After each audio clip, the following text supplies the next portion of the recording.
All right. What's happening, Ward Wrestling Live? Here we are, the hour at 2:00, and I've got another amazing wrestler and wrestling coach in our country. He was Blair Academy prep alum. He was a three-time prep champ, three-time Fargo champ, under 23 national champ, UWW junior national champ. He wrestled at the University of Minnesota, finished up his career at Rutgers. 3 times he made the round of 12, second at Midlands, US Open All-American, trial qualifier, 5th at World Trials. And now he's coaching up at a big club called the Rhino Club out in New Jersey. And he is for hire for clinics. So if you want him to come in and do a clinic for you or anything, you can hit him up on Facebook and whatever other platforms he's on. He'll tell you. He also does an amazing podcast with Zoom calls where he's teaching wrestling moves and hitting the mat. So look him up. He'll talk about that. He'll post some links. But hey, Mario Mason, thank you so much for coming on, man. I really appreciate it. I'm absolutely honored to have you. How are you, sir? I'm doing well. I appreciate you having me on too. I've been looking forward to it. Like we kind of talked about, it's just cool to see other people that want to get involved in the wrestling community. You said as a fan, me as a coach and an athlete before, and it's just cool to connect with people and just see what they're thinking, and you can learn things from anybody. Yeah, man, it's been very cool for me as a parent. I've gotten to learn some stuff. I went on to, like, people tell me, hey, you should go into NFHS and go through like the reffing course for free just to learn some knowledge, right? Or get on to USA Wrestling and go through some classes there just to kind of get some knowledge. So it's been fun learning how to do that. It's going to make me a better parent when I get back into the wrestling room. Also, learning from you guys. So it's been a blessing for me. And I hope that if I've changed one person's life by having this show on and letting them hear from everybody in the community, then I'm doing my job. So it's good. But I know we talked a little bit before we jumped on. I know you're up in Jersey, which that tri-state area. First of all, it's been the hotbed for this whole COVID thing. And hopefully we're coming through the other side of this, but also not just a hotbed for that, but that tri-state area is wrestling nation. So talk about kind of what you're doing. And I know you said the rooms are starting to open up a little bit, and just talk about tri-state wrestling, man. I know you guys kick ass up there. So why is it so great? Yeah, I mean, PA, New Jersey, New York has been, I guess, like a kind of third, kind of picking up. And then we also have Ohio as well. So, we have a lot of good wrestling. We always have. Even as a kid, Jersey was always kind of second to PA. So I always used to go and wrestle in PA. It's a little bit different landscape now these days, though, with all the dual tournaments all over the place and the way everything's set up. I used to just go and wrestle small tournaments all over Pennsylvania. And it was way different. I had to wrestle a couple of tournaments to get as many matches as you can in a weekend or a couple of days with all the stuff going on now. But like you said, Jersey is a great wrestling area. PA is a great wrestling area. Delaware, not so much. but New York is actually doing well, and it's just the toughest place to be. The East Coast, tough wrestling area, fun wrestling area. Especially when we start getting to the colleges. You got Penn State locally, you got Rutgers now locally, you got Princeton now locally, who are all, everybody is getting a lot better. Obviously Cornell, a little bit up north into New York. And there's obviously a bunch of other Pennsylvania schools and stuff that you can just find great college wrestling. And Lehigh up in Pennsylvania, where I trained and just finished up my career as a RTC athlete, a regional training center athlete. And yeah, it's been good. The wrestling's good. The coaching, you can find great coaches. And the area right now, we were talking a little bit about COVID, but it's kind of hard not to. But things are starting to open up a little bit. Not so much in New Jersey, a little more in Pennsylvania, where it's a little more open. And I'd say just not as congested as a Jersey or obviously a New York and New York City. Oh, well, that's awesome. I know you've been during this off season, I know you've been doing some podcasting. So tell us about your podcast and tell us why the youth and everybody out there right now should watch those videos and what it'll help them with while being home. Absolutely. So our podcast started actually by Zoom calls. So I was doing a lot of Zoom calls with some athletes, doing some Zoom workouts and stuff at home. And then, all of a sudden I just had an idea. I was like, you know what? I should start watching wrestling with the athletes. And that's actually where our podcast started to get its name. So we call it the Shot Doctor Radio because that's my nickname, the Shot Doctor. And then we called the podcast Wrestlers Watching Wrestling. So like I said, I was watching with one of my youth guys. He's going to be a second year 8th grader this year. He's staying back. We're pretty sure. And he's really talented, really tough kid. And we just had been watching for a couple of weeks. We were watching some really, really good guys. I like to watch a lot of international wrestling. I don't know if you know names. I'm not sure how much freestyle wrestling you watch, but just some of the best guys in the world. And to me, that's a lot of fun to show guys because not a lot of people do watch international wrestling. Flo does a great job of covering a lot of the domestic stuff and, all those big name guys, but there's so much good wrestling all over the world. And that's kind of what started happening. So I just had an idea. I was like, you know what? I know a lot of guys in the wrestling community. I grew up wrestling with a lot of the guys who are big names. And, a lot of them are my friends, not just people I wrestled against and not just, people you see all your whole life, but actually friends with a bunch of them. And I started reaching out and be like, hey, would you want to jump on with me and just kind of see how it went? And we kind of started picking a match or two for those guys. And then I would pick a match to kind of watch. And basically what we're doing is analyzing film.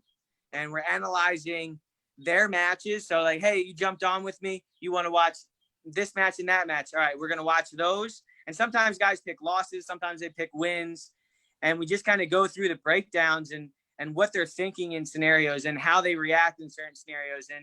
And really, really good for young athletes and older athletes too. But the young athletes who a lot of times I don't think watch a ton of wrestling. If you're a football player, if you're a youth football player till you're an old guy, you watch football if it's on. You watch baseball if it's on. You play hockey, you watch hockey. It was hard to have access to wrestling when I was growing up. Now there's so much access that, you should be watching. But the other thing is it's kind of a taught skill. You have to learn how to break down film. You have to know what you're looking for. And like you were talking about, maybe taking some ref courses and to get more knowledge of the sport. For an athlete, you need to watch wrestling and high level guys, not just, your guy who did pretty good on your high school team. You need to watch the best guys in the world to see what's happening, what's trending and all these kinds of things. And that's how our podcast started. And that's why I think it's great for everybody to listen to. And hopefully I have some big news coming up with it in a couple of weeks, but it's been good. We've had a lot of guys on it. We had, Jordan Oliver. We're supposed to have Frank Molinaro. We've had Joey McKenna, Darian Cruz. So a couple national second in nationals. And then we had Jordan Oliver, a couple time NCAA champ. We had Victoria Anthony, a women's freestyle national champ. She was on the world team for the women's. And we've had a couple more too. Shane Griffith, who is a couple time state champ from New Jersey. He's at Stanford, having a great redshirt season. And we had a couple more guys lined up, but we kind of paused because we're taking some other steps in another direction to keep it going. But that's kind of the big news that maybe we'll share later, maybe not. But it's moving in the right direction, and it's just so much fun. Like I'm sure you just have fun talking with people. I have fun just jumping on with you. We talk about the wrestling mindset guys and just kind of shooting it, just talking, and it's a lot of fun. I really enjoy it.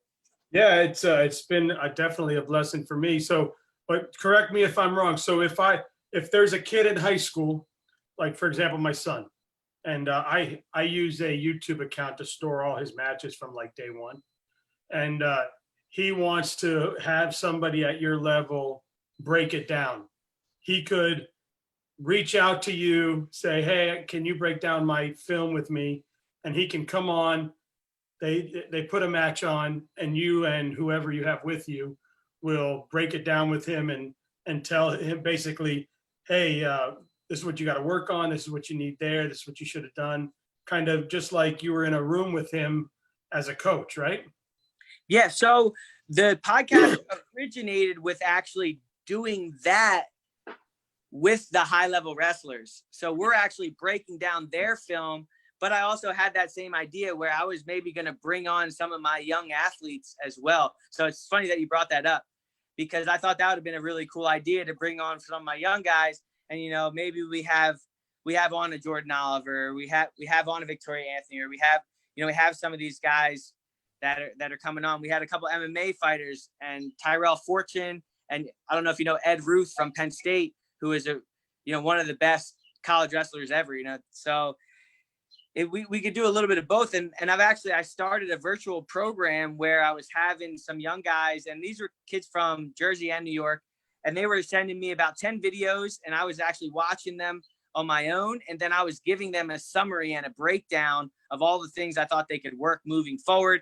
And then we were even doing like a spreadsheet of all their takedowns, all their, they got to a leg, and kind of really analyzing it even further with numbers and stuff like that, which some people liked, some people didn't, but it was just the idea of kind of trying to be a little bit more cerebral and using your mind and learning a little bit differently when we were in some a little bit crazier time as COVID started to break out and couldn't get in the rooms.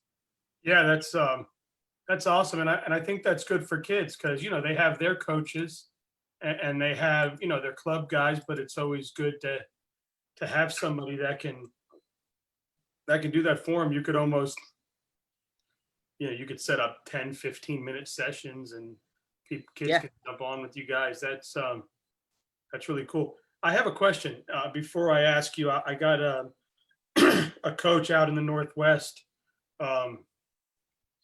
sent me a question to ask you, but what is the difference between competing at the prep national level to the state level? So it's not a whole lot different. The preps, it's just the prep schools. So I would say, generally speaking, the New Jersey states or the Pennsylvania states, the regular state tournaments, are going to be tougher than the prep nationals. But you're still going to have, if you're an upper echelon guy in the preps, or you're still going to have a good quarterfinal match. You're still going to have a tough semifinal match. You're still going to have, same thing, a pretty good finals match, but it's definitely not at the caliber of the normal state tournaments. And I'm sure it varies between weights. I'm sure there's some really good guys and all that stuff kind of is variables. But as a whole, I'd say the state tournaments are definitely a notch above the prep nationals as far as competition wise. And what's the benefit of being at the prep school as far as getting seen? So the benefit of a prep school, I went to Blair, so that was basically the best of the best at that time. And they still are, number one, number two in the country. And you're wrestling with the best guys in the country too. So you got to remember, you go to a regular high school room, and if you're the best guy, it's going to be really difficult for you to jump levels quickly. I mean, you can still do it. There's still your ability to do it. I'm not taking that away from people, because I still see guys at the regular programs do great things and move on to do great things. So it's a lot of times it has to do with the individual. But in being in a room like Blair, or maybe even Wyoming Seminary, which is another powerhouse in the preps, there's just so many guys to roll with. So it's easier for you to up your level of, wrestling knowledge and, being maybe a little bit tougher, a little bit better condition, because it's just a day in and day out practice room where you're going to have more competition. And generally speaking, maybe a little bit better on the coaching end. I don't know a lot of public school coaches. I haven't really talked too much with them, but generally speaking, the prep schools have some coaching. Not all of them, I wouldn't say, but I'd say more the dynamics of being in the room with 10 starters who are ranked in the country versus, you're ranked in your state, and there might not be another guy who's even ranked in your state or has won your district or your region or your section, whatever those little tournaments are before your states. Yeah, and that might answer, excuse me, that might answer Coach Brokenshire's question a little bit, but his question was, please ask Mario, what makes Blair such a powerhouse and what do they do different daily? So we also had, so you have to remember at the time we had Coach Buxton. If you don't know Coach Buxton, he's one of the best coaches in the country. And one of the best technical coaches in the world. I've been around some really good people. I got the pleasure and the honor to work with him for years and years. And I actually just stopped working with him, since I stopped competing. So I was training under him as an athlete. And then I was actually working at a club and coaching with him. So learning every day, learning more and more every day. And, I really enjoy the technical side of wrestling. So just coming back to that, when I was at Blair, Coach Buxton was the head coach. And I would almost say it was almost unfair because we had a world level coach with a world level mind to teach high school kids. So we had to step up, even if we weren't the greatest high school kids, we still had to step up just because of the knowledge he had. And then if you take into account that we also had some of the best guys in the country too. So it's so that's a couple notches above what you can really get just going into a public school. And that's not a knock on the public school. That's just the way it was set up. It's almost, it's a prep for college, and the school setup is a prep for college. So you're ready to go once you get into that world. It's not just a regular high school setup. And then you go to college where you're away. It's kind of like you're already away for the borders. And then you go to college and it's kind of, you're already regimented. You already know how to manage school. And, that kind of stuff could be really difficult for guys leaving just a regular high school. So you have a lot of advantages going to a prep school, especially if they do happen to have a good coach and that, if they're an upper echelon prep school with really good partners as well. So it has a lot of benefits. I'd say there are some downsides too, being away from home if you don't bode well that way. But I'd say that the benefits outweigh the not so positive things. What's it like for you now, dealing with like the craziness of youth sports and actually coaching in it now instead of being the athlete? To tell you the truth, like I was kind of mentioning before, it has changed drastically. And I try to talk to parents a lot about this because they're like, well, I could pay to go down for a weekend and I can get 15 matches if I go to this dual tournament. But if you don't ever get used to the structure of a regular tournament where you have to win to progress, it's a different mentality because you could lose your first match in a duel, you wrestle again. You lose your second match, you wrestle again. You lose your third match, you wrestle again, so you can continuously wrestle and, it's good for practice, but it doesn't get you in the right mindset for a tournament. Every big event, if you're really looking at it, is tournament style where if you lose, yes, you can wrestle back. Freestyle is a little bit different and I'm not going to get into that, but freestyle is a little different setup. But, if you lose, you might be out of the tournament. So that puts a different kind of pressure on the guy. And I'm not saying that you shouldn't be adding pressure to it, but it's a different mentality. You have to be ready for that atmosphere. And it's just different than wrestling these dual tournaments every weekend. And you can weigh in on a Friday and wrestle on a Saturday or Sunday and not a morning weigh-in, which is completely different than you would in an actual tournament. So everything changes. So I try to talk to parents about that. And then on top of it, there's just so much available that people are going way over and beyond to the point of really, really breaking down their kids and their athletes because they're doing so much. And you don't need to do that much. You need to have a system. You need to have a plan. You need to have a coach who knows what he's doing to be able to kind of format your schedule for you. And that stuff is tough to find. And I have been trying to do a better job with my athletes and trying to tone them down a little bit and not training too much, training the right amount and wrestling or the right amount of matches, and everybody's different. There's no set answer. It's going to change from your kid to, you know, the next guy's kid or the next coach's athlete. It's going to change. It's never going to be the same format. It's never going to be the exact same pattern. You'll have to change it up. So what I would say is it's changing, and it's changing rapidly to where there's so much opportunity that everybody wants to seize all the opportunity and not so much have a plan of attack, and, you know, maybe stick to one or two coaches where there's more of a system versus going to 100 camps or, you know, going to 5 different like club practices with different coaches, you know, and that stuff starts to get really hectic, and kids, you can see when they're worn out, and it's not. You know, it's funny. Excuse me. It's funny that you said that, because I was speaking with my son's club coach over the phone, Coach Palazzo over at CFWA, and the same exact thing that you're saying.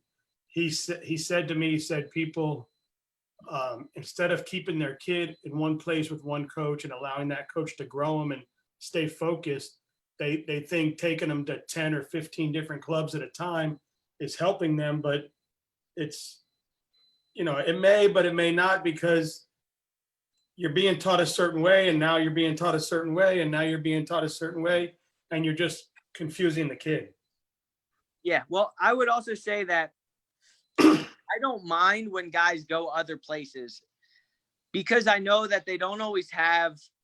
So some guys might not be the partners they need, but there's a difference between going to a place where you're going to wrestle a live day and going to a place consistently where you're learning your technique. So if you're going to 5 different practices and it's all technique stuff, or 5 different coaches for private lessons, everything's going to be conflicting. And I mean, sure, they'll have some philosophies that are the same, you would hope, if it's good stuff. But at the same time, you know, you're giving your son or daughter so much information that they're not going to be able to process it all. So at the end of the day, it's actually going to be a waste of time, and obviously a waste of money, because you're going to be doing so much. So you're better off finding a good coach, maybe a second one who has a little different eye, but has a similar coaching style to it, or maybe someone who just does their feet, another guy who's on the mat with them, you know. So there's ways you can do it, but again, it's still not 4 or 5 different places. It might be 1 or 2, and you know, maybe 1 camp, not 6 camps. 1 camp because Cal Sanderson and David Taylor are there, or, you know, Jordan Burroughs is there, you know, but that's because you want to get in front of some of the best guys to ever do it. It's not so much like a camp, I'm going here, a camp, I'm going here, another one, I'm doing 2 weeks here. Or your dad likes to vacation in North Carolina, so you go to some camps there. Once in a while. I think I just snorted when I laughed. That's funny. Man, that's awesome. You know, this is really good. I'm glad I got a hold of you, because, I mean, you're actually spitting like some good knowledge. Like, kids need to hear this and understand it. And then kids really need to get a hold of. I can't wait till your podcast goes live and stuff. And if you ever want to do it through the Ward Wrestling Live page, let me know. You're welcome to jump on there. That would be fun. And it's just cool, man, to hear another coach, but not just a coach, someone that's done it at a high level. I mean, 3-time prep champ, 3-time Fargo champ, under 23 national champ. It's not like you sucked. You know what you're talking about. You were coached by some of the top coaches in our country. So that's awesome, man. I know I got a question before I go through my 10 questions for you. I have a son who's, you know, only a couple of years, and this year was going to be his first off season learning freestyle a little bit, because that's what they do first in the spring. Absolutely. Obviously that didn't happen. Have you ever had a kid that you just wanted them to experience Fargo, but they hadn't freestyled before, but you took them out there anyway and let them wrestle? So it's a little bit tricky, because you have to get on the New Jersey teams in order to wrestle at Fargo. So, but if we backtrack a little bit, let's make it smaller scale. I think that wrestling freestyle, before we even get into the competition side of it, I think that wrestling freestyle is so beneficial for athletes, especially young athletes, you know, because folk style, we can roll on our back we can do some funk wrestling and stuff like that. And in freestyle, it actually teaches you that you have to wrestle a little bit more disciplined. You have to be a little bit more traditional. And I'm not saying not doing everything traditional. You don't have to do everything traditional, but it just teaches you a little bit more on the basic fundamental side of things. And that's what's really important about wrestling freestyle. I wasn't a big Greco guy. My dad used to make me wrestle it too, but I didn't really train it. I just would go and wrestle some matches. But freestyle, I think, is so beneficial for an athlete. The other thing I like about it is you get through this grueling season, high school season, maybe if you're a crazy wrestling dad, middle school season. Obviously, the college season is grueling, especially in the Big Ten and just any college season because you're wrestling tough guys. And freestyle for me, and I know for a lot of other guys who I've talked with, it's like a breath of fresh air. It's almost like a little bit different sport, and it changes the way you think about things. And I think that's a really good aspect of it, especially if you're a guy who doesn't play any other sports. So if you don't have a break, it's almost like a break for your mind. And that's really important too. Your body needs to have a break because it's not a machine. And even machines, after a while, they break down. It's the same thing. Your brain is the same way. If your brain never gets rested, your body will never fully rest. So that's a problem in itself. So, take a couple weeks off and then you jump into freestyle, and it's almost like it's a whole new sport, and it's a little bit different, and it's the practices are different, and they're not as grinding, and we're not. So it just changes things up, and it's a lot of fun. But I have a lot of pushback from parents, to be honest with you, especially in the club realms, because they're like, oh, well, college wrestling is folk style, and high school wrestling is folk style, and how are they going to get a scholarship if this and that? And I just tell them it's all wrestling. It's all wrestling. So they're going to get better, and they need to do these things in order to get better, and that's really important for development. Awesome. Yeah. And I look forward to him getting an opportunity to learn that. And we'll see. We just got to wait for all this to kind of pass, right? And, yeah, absolutely. And go for that. Well, hey, man, super awesome knowledge. I mean, I was sitting here learning from you. I'm like, damn, okay, well, I got to know this and that. So super awesome, man. I really do appreciate it. And I don't know if you've seen any of my shows, but I do 10 questions at the end. So if you're ready, I'm going to hit you with them. All right, let's go. All right. Pork roll or sloppy joes? Pork roll. I'm a Jersey guy. Come on. Or Panzerotti or Jersey cheesesteak? I'm going to have to go Philly cheesesteak. Ah, Philly cheesesteak. Boom. There we go. All right. Rippers or Italian hot dog? Italian hot dog. Six Flags or Mountain Creek? Ooh, Mountain Creek. Maury's Pier or the Steel Pier? Steel Pier. AC or Jersey Shore? Jersey Shore. Adventure Aquarium or Cape May Zoo? Cape May Zoo. The Cape May Lighthouse or the Absecon Lighthouse? Cape May Lighthouse. Patterson Falls or the Palisades? Palisades. All right. Philly or New York City? Philly. I love Philly myself, man. I love them both, but yeah, there's something about Philly, man. I love it down there. Hey, see, I did my research about your hood, man. I got it all down. Hey, man, good luck to you. Your adult career.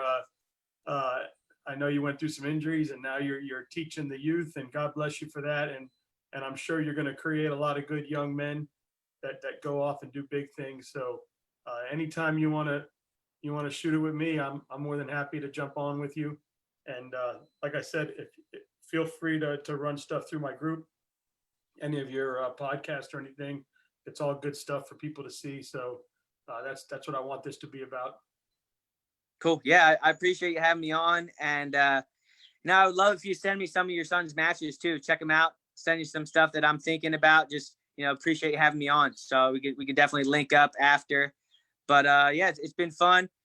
And guys, I'm on Instagram. My name is it's MM Shot Doc, and there are some of my podcasts posted on IGTV, but we will be moving those to another platform soon, hopefully. So keep an eye out for those. And yeah, just appreciate you having me on. Yeah, man, for sure. What I'll do is I'll DM you on Facebook. You want me to DM you on Facebook or Instagram? I'll DM you. It doesn't matter. I'll send you my phone number when we get off. All right, cool, bet. And throw your information in the comments under this and share it, and feel free so people can get in touch with you. And I appreciate it, man. I really do. Thank you so much. Cool. Yeah, it was awesome. All right, you take care. Good luck getting more guys on. Maybe I can help you do that as well. So yeah, please. I'll shoot you a link. Share it with your boys. Cool. Thank you so much. Yeah, take it easy.